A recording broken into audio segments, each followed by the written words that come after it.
مرحبا. اليوم بدي احكي على موضوع ماني حابب احكي عليه لانه كتير بيقهر. من وقت ما بلشت الثورة وكل اهل الثورة كانوا عم بيهاجموا، مو بمعنى هجوم، كانوا عم بيهاجموا النظام على المجازر اللي عم بيعملها، على الاعتداءات السافرة على المدنيين، على الاعتقالات، على التعذيب، الاعدامات الجماعية.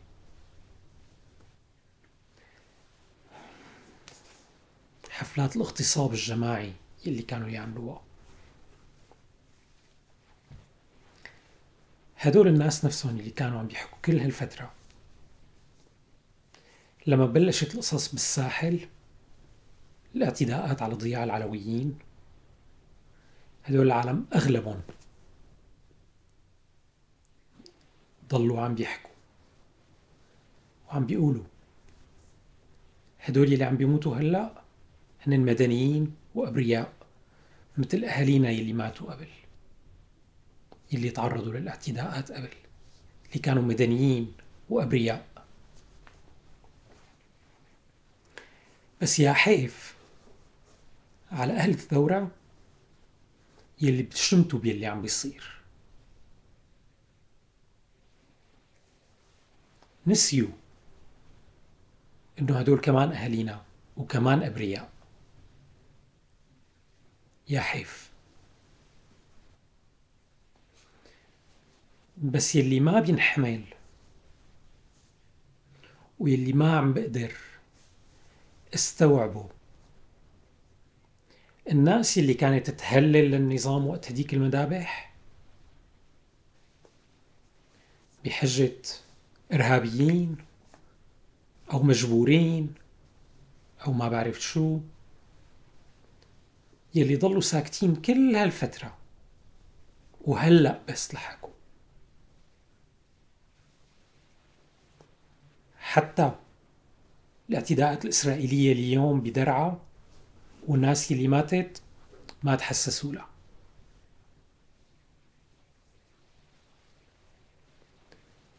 يعني لما مشاعرك بتتحسس على هوا طائفة الضحية، ما بدي أقول إنك طائفي، لأنه إيه بيجوز في بيناتكم علوية وفي بيناتكم مسيحية وفي بيناتكم دروز، بس كمان في بيناتكم سنة. أنتم مو بشر. ما بدي لكم يا حيف لأنه ما بتعني لكم شيء.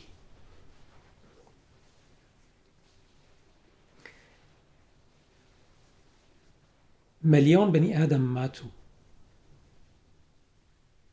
مجازر، قصف، كيماوي، معتقلات، تعذيب لحد الموت، اغتصابات لحد الموت. مستكترين تقولوا انه اللي عم بيموتوا هلأ بالاعتداءات بالساحل هن مثل هدوليك؟ شو انتو؟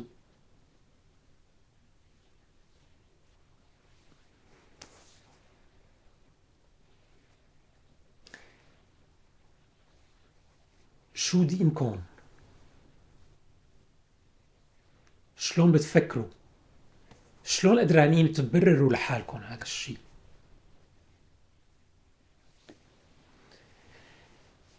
انتم مو طائفيين، انتم مجرد عبيد الأسد، عايشين لهلأ عم تترحموا على أيامه، وعندكم استعداد تعملوا أي شيء ليرجع لتحدوا تحت الصباط العسكري. هذا المستوى تبعكم.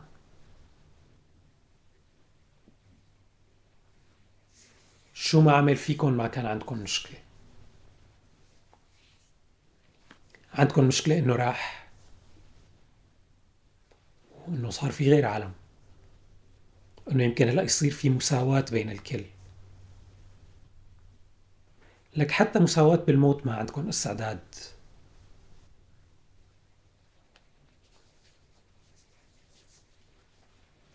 ما بدي لكم يا حيف، لأنه أغنية يا حيف تبع سميح شقير هي لإلنا، هي بغنيها لجماعة الثورة يلي شمتوا، مو لإلكم. ضرب رصاص على الناس العزل يا حيف، يا حيف. هاي الأغنية لازم تنعمل هي النشيد الوطني تبع سوريا، لحتى كل يوم نتذكر شو اللي صار، والجيش قوات الأمن يتذكروا ويتطلعوا لقدام، يشوفوا نحن كيف رح نحكي عليهم إذا عملوا نفس الشي. ضرب رصاص على الناس العزل يا حيف.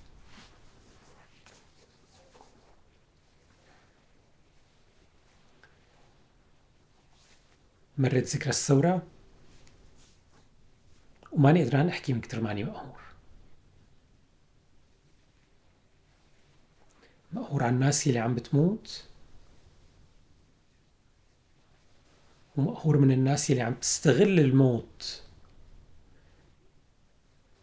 لتورجي قديش هي مشتاقة لأيام بيشو الجردوني اللي بموسكو.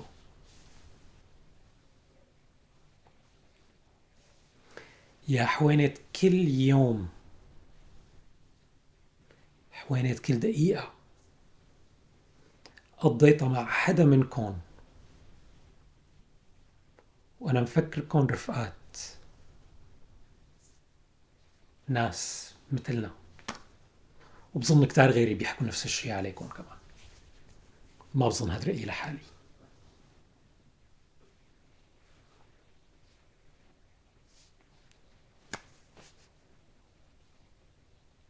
الأسد راح، رحل إلى غير رجعة، وسوريا حرة من بيت الأسد. وإن شاء الله سوريا دولة ديمقراطية ومواطنة وعدالة للجميع. سلام.